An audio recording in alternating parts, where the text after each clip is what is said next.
করতে চেয়েছিলেন ওসমান হাদি।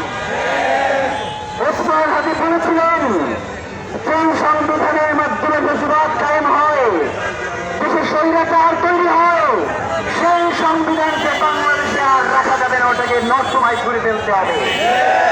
কিন্তু আমরা দেখতে পাচ্ছি দীর্ঘদিন ধরে যারা এই আওয়ামী সন্ত্রাসীদের কালার এক্সপার্ট, জর্জ স্যাপ এবং মাইল্ড অন হ্যান্ডস টেকনোলজি সমৃদ্ধ অরিক্স ক্রিস্টাল ওয়াশ আপনার লন্ড্রি এক্সপার্ট।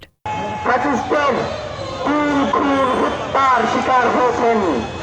আপনাদের অনেককেও আমরা দেখতে পাচ্ছি যে এই সংবিধান টিকিয়ে রাখার জন্য আপনারা যা ইচ্ছা তাই করে যাচ্ছেন।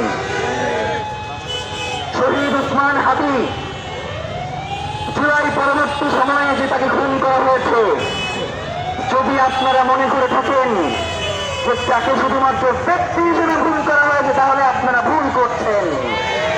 শহীদ ওসমান হাদির মস্তিষ্কে গুলি করা হয় নাই, বাংলাদেশের মস্তিষ্কে গুলি করা হয়েছে।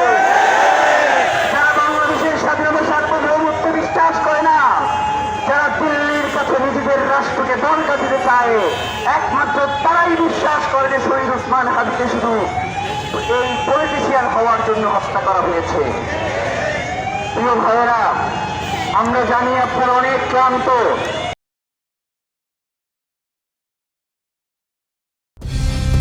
কালার এক্সপার্ট, জর্জ স্যাপ এবং মাইল্ড অন হ্যান্ডস টেকনোলজি সমৃদ্ধ অরিক্স ক্রিস্টাল ওয়াশ আপনার লন্ড্রি এক্সপার্ট।